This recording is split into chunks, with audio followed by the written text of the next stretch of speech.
Hi, you've reached the channel High Voltage. My name is Lasha Royenko. I'm in a very clean, clear space where you should have nothing feng shui-wise except your bed. If you've never been here before, I'm a master at nothing, but I'm good at a lot of things. First and foremost, if you've been to this channel before, fast forward to 2 minutes. In a nutshell, if you want to find out why this is high voltage, but I'm also a helpful vigilante, in part it's projection because of the trauma that I went through. I want to help others, and this channel is growing only by subscriptions, likes, comments, like everybody else's. The only difference is, and I vowed this many times on Sophie's life, even though Sophie's passed, she's still right here and here and here and here and here and here and here and here and here. So yeah, 2/3 of the money that I earn from Google when I get there is going into this community. Now, having said that, I'm reading a book called The Exorcism of Anneliese Michael, and I'm just going to dive in. It's based on the movie The Exorcism of Emily Rose. To Bucking Bull, in gratitude for his advice and encouragement. The Exorcism of Anneliese Michael is based on the movie The Exorcism of Emily Rose, and this is a true story. This book is out of print. I've had it for now almost 15 years. So this is the introduction. In a rural community in Bavaria called Klingenberg, in a modern two-storied house on Mittelalter Weg, a young student by the name of Anneliese Michael died in the summer of 1976 of what appeared to be severe battery and starvation. She had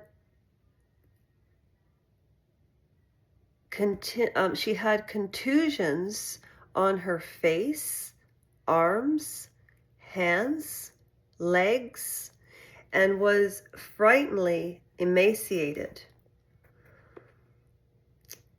The physician whom her letter asked for a death certificate refused to issue it because it could not be sure that she died of natural causes.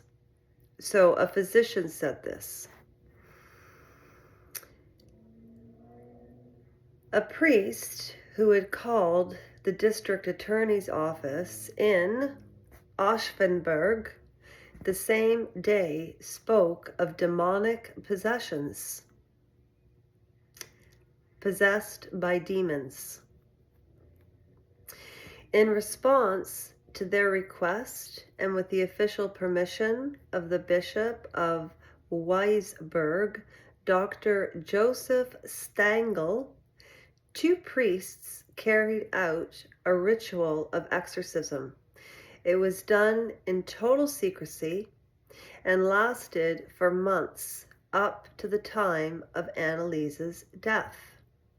Despite her obvious physical deterioration, none of the persons in on the secret, it was alleged, sought medical help for her, help that supposedly could have saved her life. I'm going to stop there. I just want you to think about this. And I am going to read this every day. I know I've said that in the past. However, this is 2025. It's time for new vibes. I can concentrate on myself. and I will be here.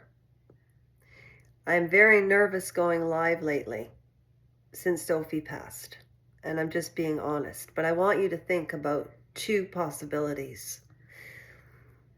Every prediction that I've made has come true, and I'll give you an example. I remember when we moved here, I had my very last surgery August the 23rd of 2019 in Hamilton, and we lived in Barrie, and we moved August the 28th of 2019 because our cable was installed on September the 2nd of 2019.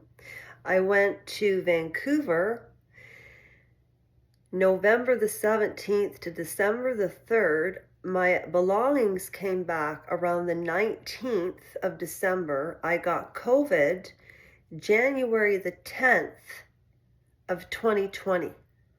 I remember dates very, very clearly. I really believe in God. I don't know if it's a he or a she. I do read scripture. I haven't been reading that live, but this book is so important because it begs the two possibilities.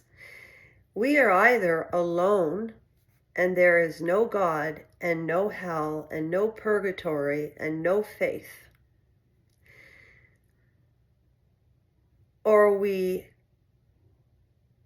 are not alone.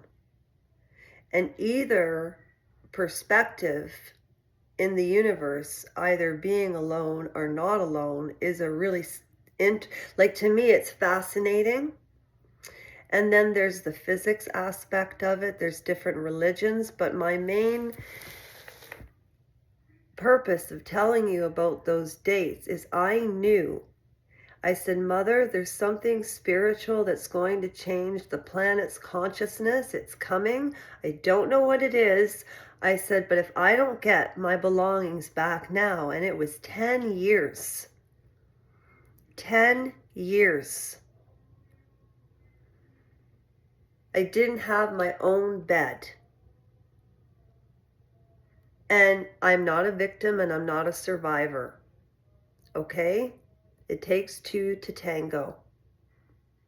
I take full responsibility for any mistakes I've ever made in life and anybody I've ever hurt. But there is, and then COVID hit. And I remember my friend Liam said, Geraldine, I've seen Lash look really rough before, but I don't know what she has, but I'm out of here. And my best friend, who ended up betraying me, stayed with me that weekend and wouldn't come near me because there was something. So I had the dry cough. I'm telling you this because my intuition is telling me you've got to pick a side right now. If you think we're run by aliens, that's fine. But then they have some superpower. Where did they come from? Everything starts from something. But we as human beings can't explain it, and we can't wrap our heads around it. And out of all the exorcism movies I've watched with Anthony Hopkins and Russell Crowe, and the man, and oh gosh,